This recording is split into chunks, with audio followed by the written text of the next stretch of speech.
Assalamualaikum anak-anak soleh dan soleha. Apa kabar kalian semua? Bapak harap kalian baik-baik saja ya. Semangat pagi.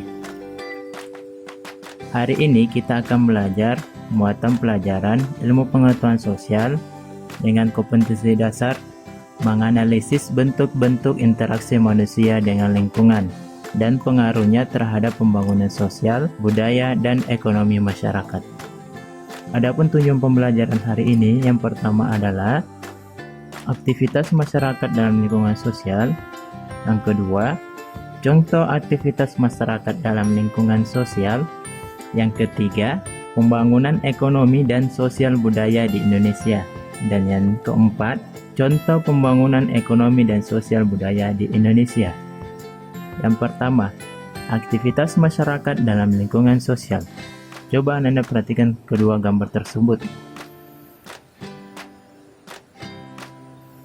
Manusia merupakan makhluk sosial yang tidak dapat hidup sendiri. Manusia harus menjalin interaksi dengan lingkungan sekitar, baik lingkungan alam maupun sosial. Interaksi antara manusia dengan lingkungan merupakan suatu hubungan timbal balik yang saling memengaruhi.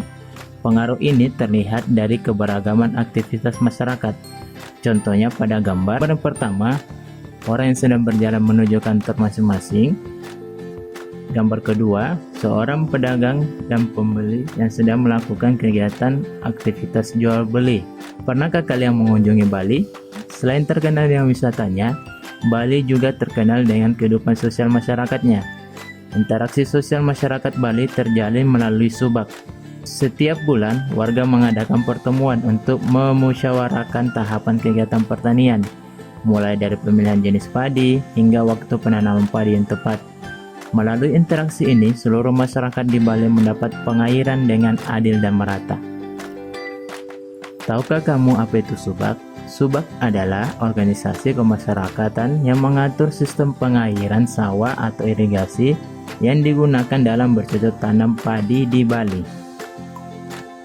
Contoh aktivitas dalam lingkungan sosial, yang pertama menanam padi, yang kedua menambak ikan, yang ketiga bermusyawarah, yang keempat kerja bakti, dan yang kelima berdagang. Kelima contoh tersebut merupakan contoh aktivitas dalam lingkungan sosial. Pembangunan ekonomi dan sosial budaya di Indonesia. Pembangunan ekonomi dan sosial budaya sangat penting bagi kemajuan suatu bangsa. Salah satu faktornya adalah adanya interaksi antar individu atau kelompok di dalam suatu lingkungan. Setiap individu atau kelompok tersebut memiliki peran masing-masing. Coba perhatikan kedua gambar di samping. Apakah peran individu dari kedua gambar tersebut? Contoh interaksi dalam pembangunan ekonomi lainnya, yaitu pada kegiatan jual beli di pasar.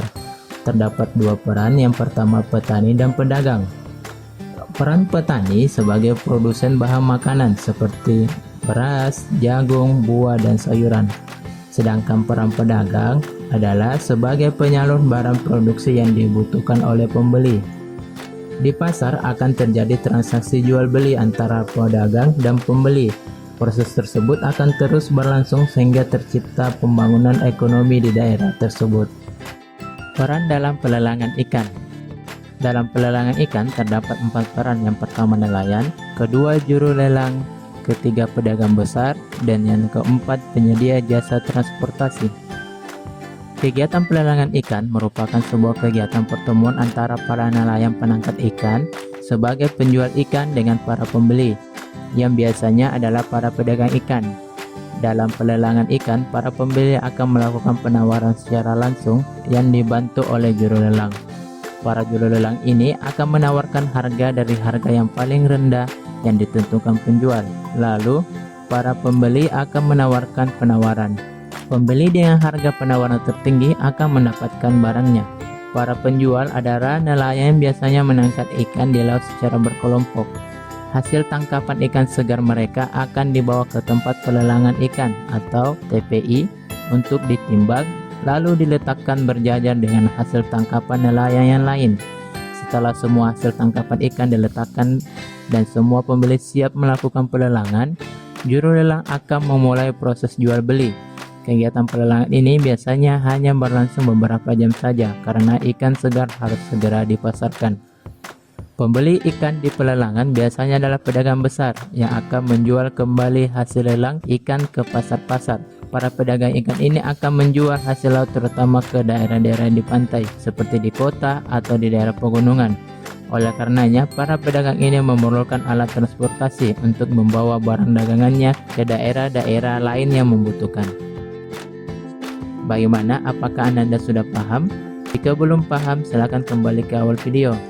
Jika sudah paham, ayo kita kerjakan tugas.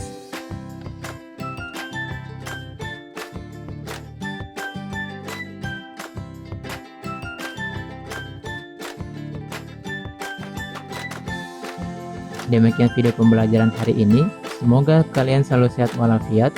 Ingat, jaga selalu sholat dan ngajinya ya. Terima kasih telah menyimak video pembelajaran hari ini. Wassalamualaikum warahmatullahi wabarakatuh.